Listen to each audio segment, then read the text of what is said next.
There are many smartphones on the market that journalists and others can use to record, edit and share material.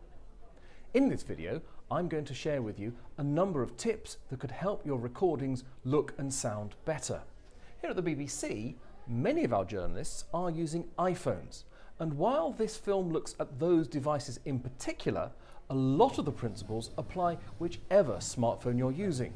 So, whether you're using an Android, a Windows phone or an iPhone, this first point is particularly important. Firstly, make sure your lens is clean.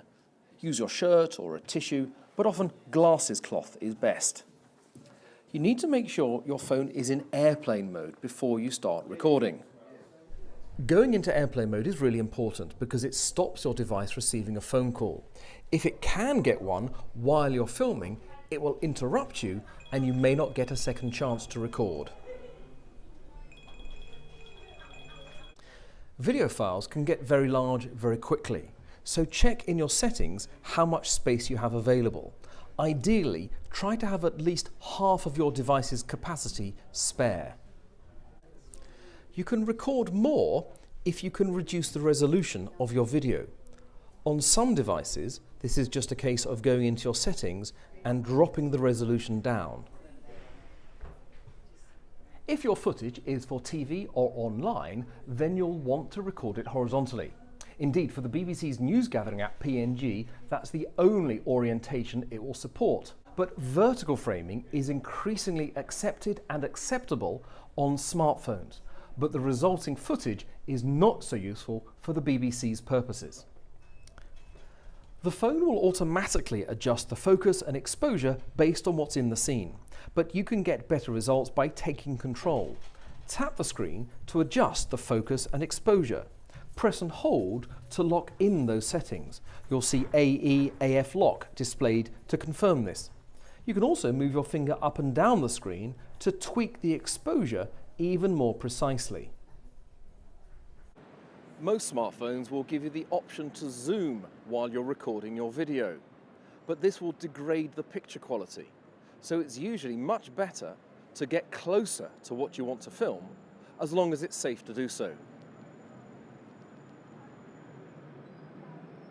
If necessary, you can turn the light on when you're recording video, but be aware this will drain your battery quite considerably. If you're out and about shooting handheld without a tripod, a good way to ensure a stable shot is to bring your arms close in tight against your body. Or, if there's something suitable, lean against it to ensure that your shot is stable. And once there, keep filming each shot for about 10 to 15 seconds. On some phones, you can record video and take a photo at the same time. Here, tap the white circle in the bottom right-hand corner.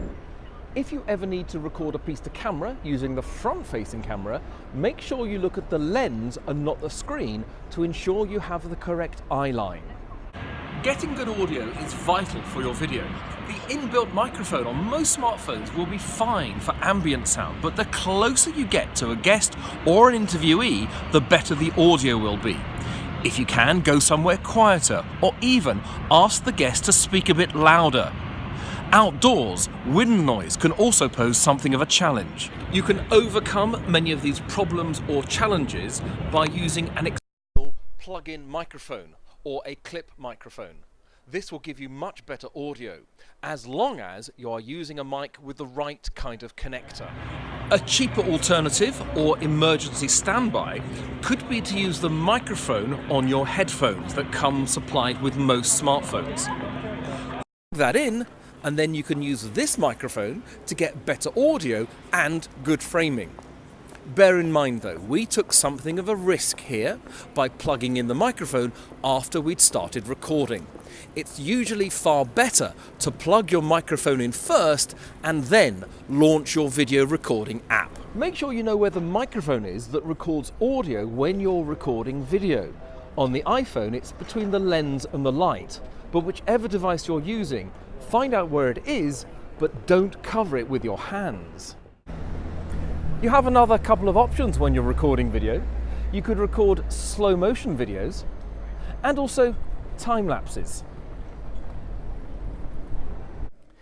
If you're a BBC journalist, the preferred way to record, edit and send your video is to use the internal only app PNG, Portable News Gathering.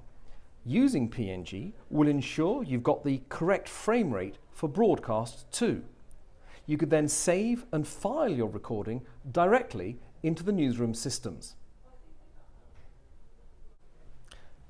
To take a shorter clip from your video, use the trim controls to isolate the area that you want to keep, and then save as a new clip. The shorter the video, the quicker it will be to send.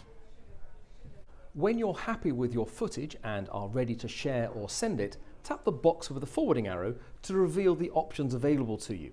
Email is a simple way to send short pieces of video direct to colleagues back in the newsroom.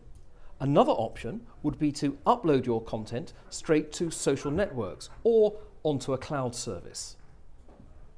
BBC journalists are currently using a number of third-party apps which can increase the quality of their video recordings, and other apps with which they can edit fully mixed packages.